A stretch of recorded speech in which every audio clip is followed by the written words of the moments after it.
Okay, now it's recording.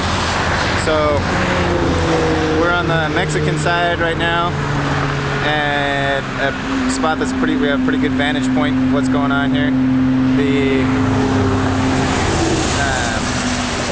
This road here, we were here 2 weeks ago, and it was about half the width that it is now. They put in some huge amounts of fill right up against the second barrier there to widen the road.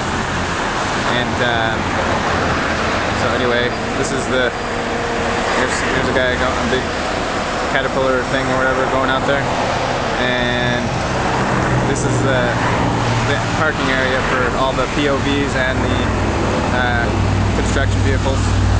And we're gonna go a little bit. We have at least 2 graders going, probably more, or 3 graders rather. So if you didn't hear that, Nathan said they got 3 graders. More than one going at any given time before. Yeah, it seems we just got here, and our first impression, it seems, well, my first impression, and I think Nathan's too, is that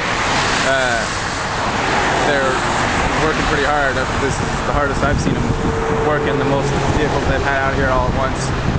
And so I was kind of wondering if they'd be, you know, all of this has been in the media so much as of late, and I was wondering how they would react, either slow down or speed up. I was thinking and looking like they've speeded up. And anyway, we're going to take some more shots from further on down the road there if we can get a good shot from up on the hill.